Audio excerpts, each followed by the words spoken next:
Bueno, buenas noches. Segundo capítulo del Gran Sistema 49. Recuerde, me gusta, aunque no le guste, me gusta. Y suscríbase. Y eso nos ayuda a seguir adelante. Y nos busca por YouTube, Populus TV. Y ahí nos va a encontrar. Bueno, este va a tener un par de temitas más interesantes que mucha gente no lo conoce. La vez pasada en un programa hemos hablado de los rayos láser, creo que en 2 programas hablamos de los rayos láser, ¿no? Y algunos creían que eran armas nuevas. Bueno, escuchen esto. Pese a las recientes manifestaciones de la Marina de Estados Unidos, seguimos pensando en las armas láser como cosa del futuro. Sin embargo, los documentos británicos clasificados previamente demuestran que no solo era la principal potencia trabajando sobre armas láser en los años 70 y 80, sino que ya estaban siendo desplegadas comunidades de combate en zonas de guerra. Una carta del Ministerio de Defensa publicada bajo la regla de los 30 años revela que las armas láser fueron desplegadas en los buques de la Royal Navy durante la Guerra de Malvinas en 1982. La Guerra de Malvinas ya es histórica en muchos aspectos. Era el único compromiso principal naval desde la Segunda Guerra Mundial.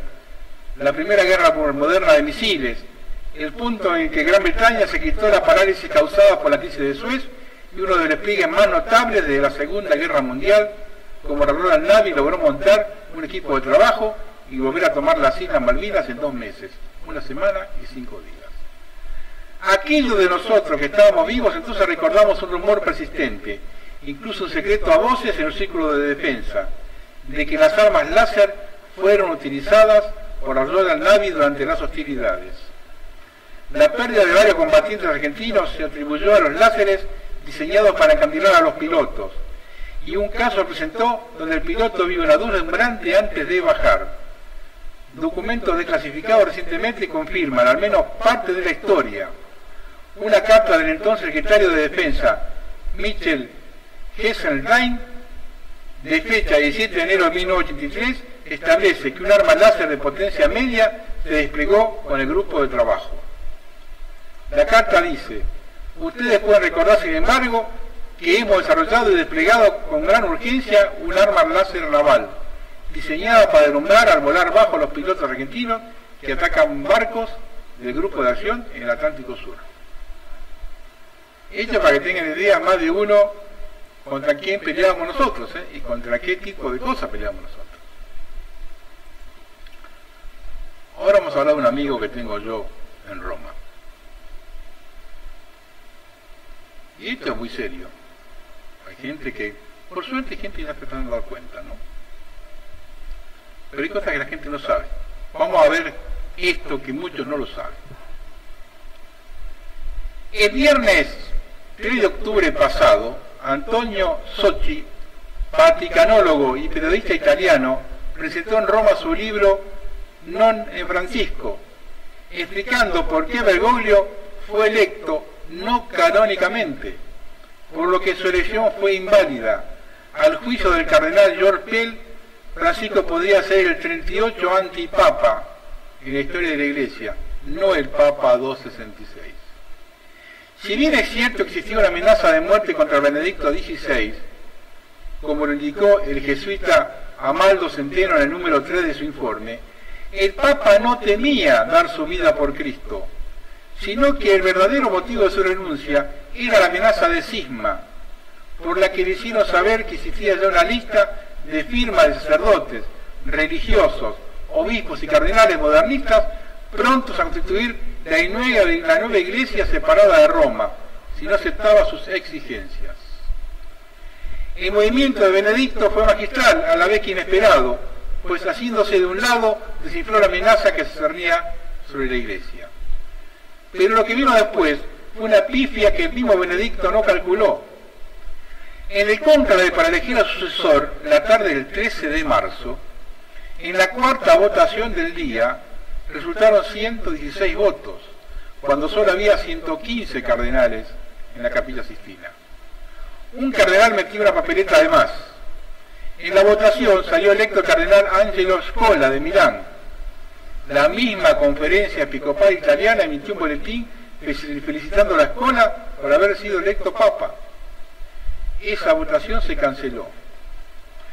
La Constitución Apostólica Universi Dominici Gregis, artículo 69, establece que cuando hubiera dos papeletas dobladas como proviniendo de un mismo cardenal y tuviesen el mismo nombre o uno estuviese en blanco, se debe contar como un solo voto.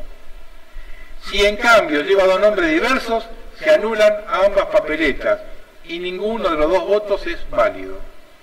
Pero en ninguno de los dos casos se anula la elección. En este caso hubo una papeleta blanca además y se anuló la elección, cosa que no debió haber sucedido. Contraviniendo las disposiciones de la Constitución, la cuarta votación se declaró nula y se procedió a una quinta votación, la sexta del cónclave, en la que salió electo Bergoglio. Esa fue la segunda irregularidad del cónclave, pues la Constitución establece, artículo 63, que solo debe haber 4 votaciones en un día, 2 por la mañana y 2 por la tarde.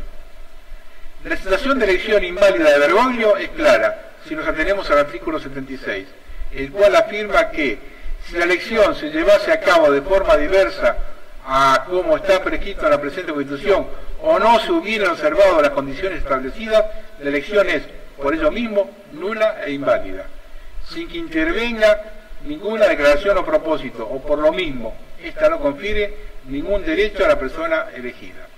Lo interesante es que las consideraciones de Antonio Socci están basadas en el libro escrito por Elisabeth Piquet, Francisco, Vida y Revolución, que es biografía oficial de Francisco, en la que él mismo relató a la periodista lo sucedido en el cónclave, y basado también en el Observatorio Romano, que tomado del libro de Piquet, publicó la forma en que se desarrolló el cónclave aquel 13 de marzo. Y es que Bergoglio, al ser electo papa, sintió que la amenaza de descomunión que recae sobre cualquier cardenal ya no le afectaba, y le narró a la periodista cómo sucedieron las cosas dentro del cónclave. Para entender la jugada del Papa Benedicto, de hacerse a un lado por un motivo grave, como señaló su declaración de renuncia, para evitar el cisma de que su persona sea el centro del chantaje, es necesario releer su discurso del 27 de febrero de 2013, el día anterior a retirarse y tomar el helicóptero hacia Castel Gandolfo, en el cual dio a conocer los alcances de su renuncia. Allí declaró: la gravedad de la decisión ha sido propiamente el hecho de que desde aquel momento, su elección como Papa en 2005, estuve comprometido para siempre con el Señor. Es decir, Benedicto tenía claro que no renunciaba a su vocación como vicario de Cristo, un cargo espiritual que es ad vitam, sino solamente a los cargos administrativos y temporales del papado. Por otro lado, los signos que adoptó Benedicto XVI son más que elocuentes. Declaró que seguiría siendo papa. Esto es del todo singular, pues cuando renunció el Papa Gregorio XII volvió a ser cardenal, y cuando renunció el Papa Celestino V volvió a ser monje. Aquí no sucedió así. Benedicto daba a conocer que seguiría siendo papa, mantuvo la sotana blanca y el título de su santidad, y conservó las llaves de Pedro en su escudo papal. A juicio del cardenal Pell, Francisco podía ser el 38 antipapa en la historia de la Iglesia. El hecho de que Benedicto XVI siga siendo vicario de Cristo explica por qué se distanció de las ideas proclamadas por Bergoglio, de que todas las religiones son iguales. O Dios no es católico, o igual si un niño es educado por un judío, un musulmán o un cristiano.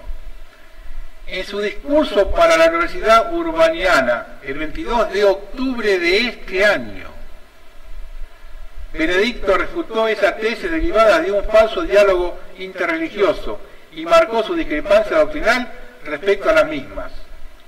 Por el contrario, el Papa Benedicto reafirmó que Jesucristo es el camino para llegar al Padre.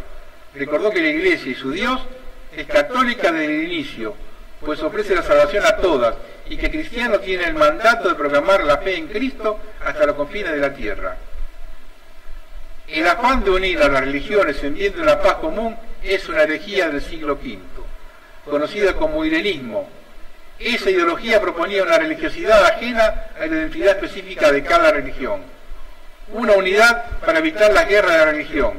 El término viene de la propuesta de Erasmo de querer conciliar el catolicismo y el protestantismo, pero más recientemente ha servido para impulsar la idea de lograr una unificación religiosa universal, presuntamente en pro de la paz y superadora de las diferencias que provocan entre sí las distintas religiones. El helenismo desarrolla en la simulación y en el no querer manifestar que existe una verdad absoluta y una religión verdadera. El Concilio Vaticano II condenó al helenismo en el número 11 del decreto Unitatis Redintegratio, diciendo que no hay nada tan ajeno al ecumenismo como ese falso helenismo que daña la pureza de la doctrina católica y oscurece su sentido genuino y cierto. Lo que hizo Benedicto XVI con su discurso es ratificar la doctrina del concilio y distanciarse de la herejía helenista. Y aquí hay una serie de profecías que plantearon este tema. Así describieron algunos santos místicos el cisma que sacudirá a la Iglesia, que tiene mucho que ver con la herejía que presenciamos. San Francisco de Asís. Habrá un papa electo, no canónicamente, que causará un gran cisma en la Iglesia. Beata Ana Catalina Emmerich, religiosa agustina. Vi la fuerte oposición de dos papas y vi cuán funesta será la consecuencia de la falsa Iglesia. Esto causará el cisma más grande que se haya visto en la historia. Sor Lucía de Fátima. Habrá cardenales contra cardenales, obispo contra obispos. Satanás marchará en medio de ellos. Hay que estar atento a lo que sucederá en la tercera luna de sangre. Y hay que rezar mucho por la Iglesia, la cual se encuentra en medio de una acre tempestad. ¿No? Pero vamos a seguir con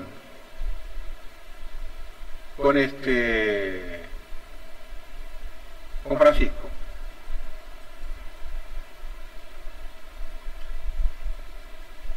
Esto sí que no lo van a saber ni lo escucharon nunca. El Papa Francisco y los extraterrestres, la increíble conexión. En general, grupos que acusan a los gobiernos de tener las pruebas de una presencia extraterrestre en la Tierra están dirigidos más bien a poderes políticos y temporales, pero ahora tienen quizá un oído en el corazón del poder espiritual en la persona del Papa. Es por lo menos lo que da a entender José Gabriel Funes, de 50 años, un padre jesuita argentino, igual que Jorge Mario Bergoglio, director del Observatorio del Vaticano. Este astrónomo había hecho pasar escalofríos de placer en la comunidad de ufólogos, concediéndole al Observatorio Romano una entrevista titulada "El extraterrestre es mi hermano". En una entrevista publicada en 2008, dijo que no hay incompatibilidad entre la fe católica y la posibilidad de la existencia de otra forma de vida inteligente. San Francisco de Asís es promovido santo patrón de los ufólogos, y se llama Francisco. Para apoyar su argumento que apela a San Francisco de Asís, al igual que él, hacemos un llamado a nuestros hermanos de otras criaturas terrenales. Así que, ¿por qué no decimos nuestro hermano el extraterrestre? Sin embargo, San Francisco de Asís, promovido patrón de los ufólogos, es la inspiración detrás del pontífice que eligió su nombre en honor al santo que hablaba con los pájaros. Pero esto no termina acá.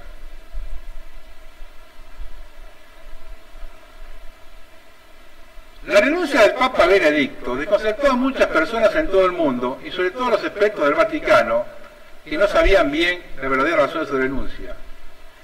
Pero las teorías conspirativas aparte, para Tom Horn, coautor con Chris Putzman del libro Petrus Romanos, el final del Papa ya está aquí, no fue ninguna sorpresa, ya que predijo la renuncia del Papa meses antes de que esto ocurriera, basándose en las escrituras de San Malaquías en un fantástico cumplimiento de la profecía. Pero ahora los dos autores presentan el 15 de marzo un nuevo libro en el cual afirman que los astrónomos jesuitas en un observatorio del Vaticano en Arizona están usando un potente telescopio llamado Lucifer en búsqueda de vida extraterrestre. Lo que es aún más sorprendente es que los dos autores afirman que el Vaticano anunciará a un Salvador extraterrestre que para muchos conspiranoicos se tratará del falso Mesías. El libro titulado Exo Vaticano, Petro Romano, Proyecto Lucifer y el plan asombroso del Vaticano para la llegada de un extranjero salvador son resultado de investigación llevada a cabo en el Observatorio Internacional de Monte Graham. Keith Pullman, teólogo, dijo a los medios de comunicación: existen los registros extraterrestres en el Vaticano desde hace siglos. He leído 2 capítulos de la historia sobre el interés del Vaticano en los extraterrestres. Tienen toda una teología desarrollada en torno a lo que ellos llaman el principio de plenitud. Es decir, cualquier cosa que Dios podía hacer y que iba a hacer. Así que considerar la existencia de extraterrestres es la consecuencia inevitable de la omnipotencia de Dios. Se le concedió permiso para visitar el telescopio vaticano de telefonía de tecnología avanzada en el monte Graham, al sureste de Cali, Arizona, en septiembre de 2012. Para llevar a cabo la búsqueda de vida extraterrestre, los astrónomos del Vaticano utilizando el telescopio de propiedad alemana que utiliza el acrónimo Lucifer. El gran telescopio binocular es el único en el mundo que tiene una cámara infrarroja y espectroscopio. Muchos expertos afirman que se trata del mayor telescopio del mundo, superando al poderoso telescopio Hubble. Pero la investigación vaticana sobre el espacio se remonta a finales del siglo XVI, cuando la Iglesia llevó a cabo estudios para reformar el calendario juliano. Y en el año 1500 el Vaticano construyó varios observatorios alrededor de Roma, antes de establecer el actual en Monte Graham en 1987. Henry Putnam no solo pudimos discutir sobre la investigación del espacio profundo con los astrónomos jesuitas, sino que también tuvieron acceso a uno de los mejores astrónomos del Vaticano en Roma. Guy Consolmagno, también conocido como el astrónomo del Papa, quien facilitó cierta información sorprendente durante 5 entrevistas. Consolmagno dice que muy pronto las naciones del mundo tendrán un contacto con seres extraterrestres para su salvación, dijo Horn. Consolmagno también dijo los autores documentos particulares del Vaticano que revelan el pensamiento de alto nivel, los teólogos y los astrónomos dentro de la Iglesia. Horn dijo que estos documentos demuestran que ellos creen que están a punto de recibir la visita de un salvador extraterrestre de otro mundo. En uno de sus documentos, escrito por el propio Consolmagno, hace una afirmación notable acerca de la relación entre Jesús y la vida extraterrestre. Tal vez no sea tan descabellado ver la segunda venida de la Trinidad, el Verbo, que estaba presente en el principio, Juan 1, y poniendo su vida volviendo a tomar, Juan 10:18, no solo como el Hijo del Hombre, sino como un hijo de otras razas. Al parecer, Consolmagno, al igual que otros expertos, sugiere que Jesús pudo haber sido en un niño de las estrellas de una raza extraterrestre. Consolmagno tiene la creencia de que el segundo aspecto de la Santísima Trinidad, que es personificado en la vida, muerte y resurrección de Jesucristo, puede ser reconocido como razas de otros mundos.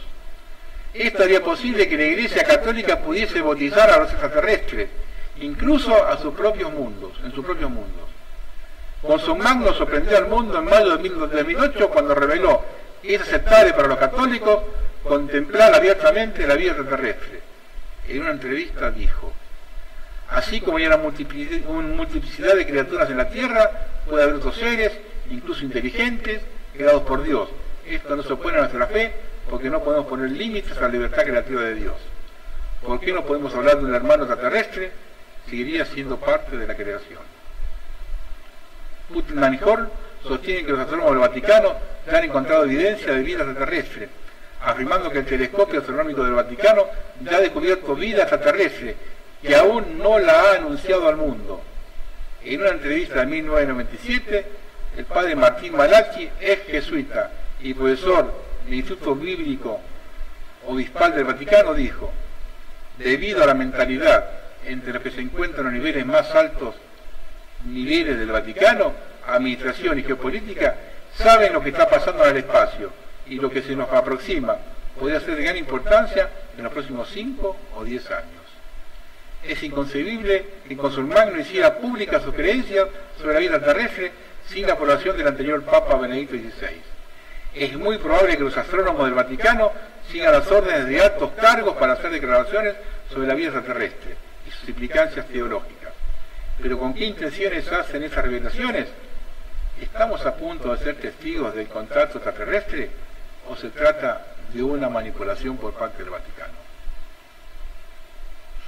¿Qué tal? ¿Veían esto? Bueno. Tengo mis otros amigos también que no los quiero dejar un día sin verlo. Primero quiero pasar un avisito, porque hay un señor que ha sido liberado de Guantánamo y lo mandaron para el lado de Siria y ya reclutó como 3.000 terroristas. Si lo han mandado preparadito de Guantánamo. ¿Sabe por qué hago esta declaración? Porque nuestro nunca bien ponderado Mujica en Uruguay le dio asilo a 5 tipos que se mandaron de Guantánamo. Es un regalito que nos dejó antes de irse. Entonces, 7 tipos que acá de Guantánamo mandaron asilo, ya reclutó 3.000 terroristas, bueno, Mujica le va a dar asilo a 5 tipos que vienen de Guantánamo. Así que muchachos, acá estamos en el horno en el fondo del mar, porque esta gente, estos terroristas del siglo de década 70, como Mujica, siguen su plan adelante. Esto ya, por los años no se le van las mañas. Y otra cosa que quiero, y terminar con esto cortito,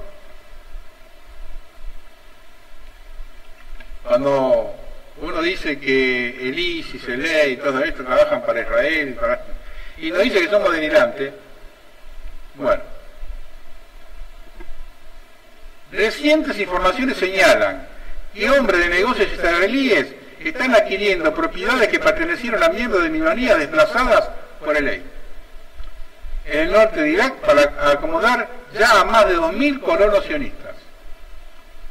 Citando una fuente local, la agencia Far News informó que algunas agencias inmobiliarias en Mosul y otras ciudades de la provincia de Nínive, en el norte de Irak, habían adquirido las viviendas y terrenos pertenecientes a miembros de minorías, incluyendo cristianos, yazidis y turcomanos, que se ven obligados a vivir ante el avance de ley. Los agentes inmobiliarios ofrecen precios atractivos a cambio de las propiedades y luego las venden a empresarios israelíes. La fuente añadió que ya más de 2.000 judíos han regresado recientemente a la región del Kurdistán iraquí para reinstalarse en el área controlada por el EI. Miles de cristianos iraquíes y miembros de otras comunidades fueron obligados a abandonar sus hogares en Mosul. Pero después de que los terroristas del EI le dirigieron un ultimátum en junio de este año, y la mayor parte de cristianos de la provincia abandonaron la misma después de lo que taquíes de él tomaron la región. Los terroristas de ley controlan una parte de Siria e Irak y han cometido crímenes contra la humanidad y la llevan bajo su control. Aparentemente, el EI no ha tomado ninguna medida para impedir la adquisición de las mencionadas tierras por los israelíes.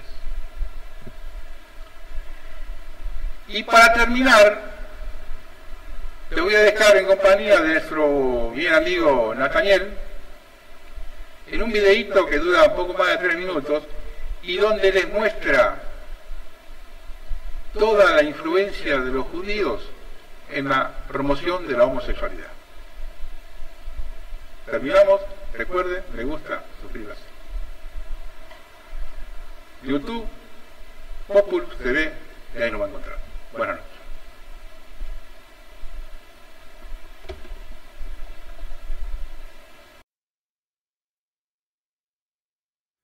The push is on. With the Supreme Court hearings last week on homosexual unions and Obama's own endorsement, Jews are at the forefront in promoting gay marriage. Jewish leaders like billionaires Sheldon Adelson, Michael Bloomberg, and Mark Stern of the American Jewish Committee have all come out in favor of what has traditionally been looked upon as sexual depravity. Even Elena Kagan at the Supreme Court, yes, Jewish, an alleged lesbian at that, is reportedly known for queerifying Harvard when dean of the law school by introducing transgender all courses. Two Jewish groups in particular, the Anti-Defamation League, together with the American Federation of Teachers, have been promoting the homosexual agenda in our public schools. Books like Daddy's New Roommate, Ken, Daddy's Wedding, Daddy Marries Ken, King and King, are part of the ADL's early learning program, molding the minds of impressionable little children to accept and embrace deviant sexual acts. But Jews prefer sending their kids to private schools. It gives their children better standing for admittance to Ivy League colleges and shields them from homosexual propaganda. Believe me, for I grew up as a Jew. For a Jewish son or daughter to announce to their parents that they are gay is one of the worst things that could ever happen. You see, Jews look upon marriage for their own as sacrosanct, as paramount for the perpetuity of their Jewish race. I'm going to tell you the most important thing you have to remember. About all that I learned in the world, this is it. No matter what happens, you marry a Jewish girl. That's right, your mother was right. You marry a Jewish boy. There's nothing more important in the whole world than this. And there's another reason why you better marry a Jewish girl. So your mother doesn't break both your legs. Indeed, according to my own Jewish upbringing, there's nothing gay about two men having sex in each other's rectums, and two women using dildos to imitate the act of procreation. And we heard during the Sabbath Torah readings the passage from Leviticus, "Thou shalt not lie with mankind as with womankind. It is an abomination, saith the Lord." Why then are Jews pushing gay marriage? It's for the goys. That's why. I'll never forget the day that a gay movie came to Brookline, Mass., with homosexual images plastered all over the marquee. As I stood across the street in disgust, a Hasidic rabbi came walking by. I pointed to the movie and said, "Isn't it horrid that we're assaulted with these lewd images and titles?"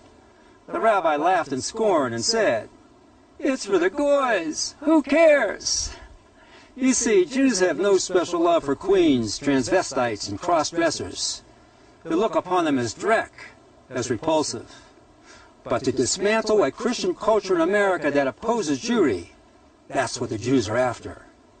Homosexuality is for the goys, but the regime is for the Jews.